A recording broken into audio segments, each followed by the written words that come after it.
नमस्कार, मैं हूं आपके साथ मुबश्शरा। स्वागत है आप सभी का एम न्यूज में।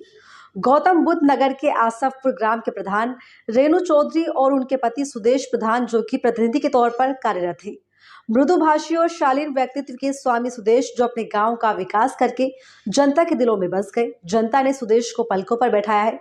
आसफपुर की जनता का आभार व्यक्त करते हुए वो कहते हैं कि आसफपुर गांव की देवतुल्य जनता ने उनको इस पद तक पहुंचाया है। वो सबसे पहले जनता की समस्याओं को पहले भी सुलझाए हैं और अब आगे भी सुलझाएंगे। ऐसे एक पुरुष से हमारी उप संपादक बरखा सिंह ने उनके आवास पर जाकर खास बातचीत की। देखिए उस बातचीत के प्रमुख अंश। नमस्कार, मैं हूं बरखा सिंह। आप देख रहे हैं न्यूज के नए प्रोग्राम गांव की आवाज। आज हम मौजूद हैं आसफपुर गांव में, जहां पर हमारे साथ यहाँ की जो प्रधान है रेणु जी। रेणु जी, आपका हमारे चैनल में स्वागत है। नमस्कार। और उनके प्रतिनिधि और पति भी हैं जो साथ में, सुदेश जी। आपका हमारे चैनल में सुदेश जी स्वागत है।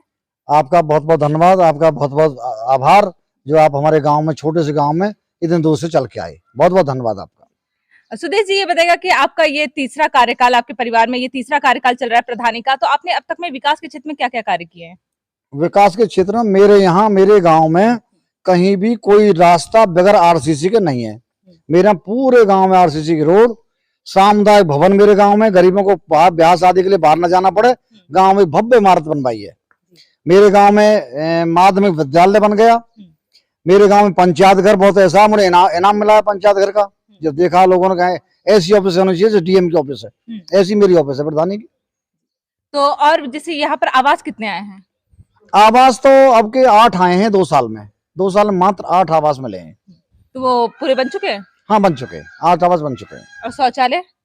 शौचालय तो घर घर बन गया। कोई सैचुरेट है पूरा गाँव, कोई भी घर बगैर शौचालय के नहीं है। तो आपकी जो जनता है वो आपसे संतुष्ट है? जनता पूरी तरह से संतुष्ट है। अभी तक तो मेरे सामने कोई ऐसी बात आई नहीं है। सभी वर्गों के लोग प्यार करते हैं। एक और मैं बात बता दूं कि मेरे गांव में यदि बिरादरीवाद देखा जाए तो मेरी बिरादरी की जाट कम्युनिटी की सिर्फ 38 वोट हैं, और 38 वोटों में से हम लोग 15 साल से प्रधान हैं। मतलब गांव के और भी जो जाति वर्ग के लोग हैं वो आपको पसंद करते हैं? 1400 वोट जाटों की हैं। मुझे जाट वोट देते हैं। 1400 वोट जाटों की हैं। राजपूतों की 400 वोट हैं, राजपूत मुझे वोट देते हैं। मोमनंस की 450 वोट है, उनकी वोट मिलती है। और मेरे समाज की जाट बरादरी की मात्र 38 वोट है। और मेरे सामने राजपूत भी चुनाव लड़ते हैं, जाट भी चुनाव लड़ते हैं, लेकिन जब डिब्बा खुलता है तो सब मेरी वोट मिलती है हर डिब्बे में। तो मतलब कहा जा सकता है जो आपके विरोधी जो भी होंगे वो फिर भी जीत हासिल नहीं कर पाते हैं आपके आगे? नहीं, बिल्कुल नहीं, बिल्कुल नहीं। लेकिन मैं माला उन्हीं के गले में डालता हूँ। जब आता हूँ, जो मुझसे हारते हैं मैं माला उन्हीं के गले में डालता हूँ। तो आपके गाँव में और कौन कौन सी समस्याएं हैं जो मुख्य है? मेरे गांव में इस समय तो एक स्वास्थ्य केंद्र की समस्या है। स्वास्थ्य केंद्र, प्राथमिक स्वास्थ्य केंद्र होना चाहिए। 3 गांव है, बड़ा गांव है, तो स्वास्थ्य केंद्र की समस्या है। और दूसरे एक समस्या और है हमारे गांव में कि पशु चिकित्सालय यहाँ से 15 किलोमीटर दूर है। हमारे यहाँ के जो पशु बीमार हो जाते हैं, हमें तो डॉक्टर बुलाना पड़ता है या 15 किलोमीटर अपने पशु ले जाने पड़ते हैं इलाज के लिए। क्योंकि ये तो प्रमुख समस्या होगी, क्योंकि अगर जंतु अगर एकाएक से कोई बीमार पड़ते हैं तो फिर आप तो फिर भी ले जा सकते हैं, पर गरीब आदमी नहीं ले जा सकता। हाँ, ये 2 प्रॉब्लम है। हमने बस यही कर रहे कि 100 वो जो 104 नंबर है, कितना उसका, उसे 112 है, उसे फोन करें तब जो सेवा मिलती है हमें। तो मतलब आप सरकार से चाहते हैं कि यहाँ पर एक ऐसा पशु चिकित्सालय हो? हाँ बिल्कुल, हम जमीन हम देंगे, हमारी ग्राम पंचायत हमारी जमीन देगी। सिर्फ सरकार से हमारी यही डिमांड है कि हमारे यहाँ एक पशु चिकित्सालय और एक प्राथमिक स्वास्थ्य केंद्र, ये होना बहुत जरूरी है। और जो जनता है वो कुछ और आपसे, जैसे बहुत सारी समस्याएं होती रहती हैं, गांव में चलता रहता है, विरोधी बहुत सारी समस्याएं उत्पन्न कर देते हैं, तो आप इनका समाधान कैसे करते हैं? देखिए, हम पंचायत में बैठकर समाधान करते हैं। मेरे यहाँ से एक बात और है कि मैं कभी किसी आदमी को थाने तक नहीं जाने देता। कोई छोटी मोटी समस्या होती है, गांव की पंचायत जोड़ता हूँ, और पंचायत में जो फैसला हो जाता है वो सबको मानना होता है। और सब जनता उससे संतुष्ट हो पाती है उस फैसले से? हाँ, बिल्कुल संतुष्ट होते हैं। सामाजिक हमें पूरा पता रहता है किसी गलती है और किसी गलती नहीं है। समाज में बैठते हैं, सब संतुष्ट होते हैं, और यही काम सब निपट जाता है मामला। पुलिस तक नहीं जाते हम लोग। मतलब आप अपना जो भी समस्या जनता का होता है वो अपने पंचायत में ही उसका सॉल्यूशन, उसका निराकरण जो है, निराकरण वो निकाल देते हैं? बिल्कुल बिल्कुल। हम कोशिश हमारी, हमने आज तक ये इस कार्यकाल के 2 साल हो गई, और मैंने अपने गांव से एक सिंगल एफआईआर थाने में दर्ज नहीं होने दी।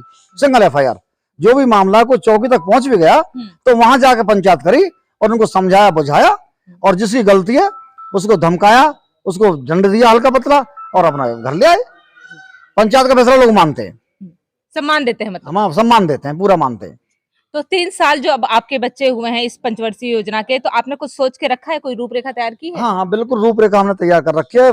प्रयास करेंगे सरकार से कि हमें एक प्राथमिक स्वास्थ्य केंद्र मिले और एक पशु चिकित्सालय मिले, जिससे हमारे गांव की जो समस्याएं, किसानों की समस्याएं, गरीब लोगों की समस्याएं वो दूर हो सकें। बहुत बहुत धन्यवाद हमें समय देने के लिए। थैंक यू, बहुत बहुत धन्यवाद आपका, बहुत बहुत आभार। और मैं तो ये निवेदन करता हूं कि आप जो है 1 महीने आ जाए करो तो हमारी आवाज कम से कम ऊपर तक पहुंच तो जाए। ये ग्रामीण क्षेत्र है, इसमें कोई ऊपर तक आवाज पहुंचती नहीं है हमारी। आपका बहुत बहुत धन्यवाद और निमंत्रण है, हर महीने आया करें हमारे यहाँ। बिल्कुल आएंगे। और हम ये जानना चाहते हैं, कोई पानी की टंकी है, उसका क्या मतलब क्या है जो जिसकी वजह से जनता तक स्वच्छ पानी नहीं उपलब्ध हो पा रहा है? हाँ, ये सरकार की बहुत अच्छी पॉलिसी है कि जो हमारी फसल करते हैं, ग्रामीण क्षेत्र है, किसानों का क्षेत्र है, ये तो कीटनाशक फसलों में लगता है, वो कीटनाशक जमीन में नीचे चला जाता है। तो हमारे यहाँ 30, 40, 50 फुट तक पानी दूषित हो गया है और कैंसर के केस बहुत निकल रहे हैं। ये सरकार की इतनी अच्छी स्कीम है कि जो पानी हमें मिलेगा वो 400, 450 फुट गहराई से मिलेगा, जिससे पीने में पानी में गुणवत्ता रहेगी और लोग स्वस्थ रहेंगे और समय से पानी उपलब्ध होगा, स्वच्छ पानी उपलब्ध होगा। मतलब ये आपने कदम उठाया था इसके लिए, आप इसका कंप्लेन करवाए थे? नहीं, कंप्लेन नहीं करा, हमने पानी की जांच कराई थी। और ये भारत सरकार का निर्णय है कि हर घर जल, हर घर जल और हर घर नल। ये केंद्र जल शक्ति मिशन के अंतर्गत ये हमारे टंकी बन रही है और पूरे गांव ने स्वागत किया टंकी का और लोग बड़े खुश हैं इस पानी के उससे कि स्वच्छ पानी मिलेगा। बहुत बहुत धन्यवाद। बहुत बहुत धन्यवाद आपका भी, और आपके लिए बहुत बहुत आभार आपका। और आपका ग्राम पंचायत आसकपुर में स्वागत है और पुनः जब आएंगे तो आपका फूलों की वर्षा करके स्वागत किया जाएगा आपका। अब तो आप बगैर बताए आई हैं, अगली बार आएंगी तो मेरे गांव के लोग आपका फूल बरसा के स्वागत करेंगे।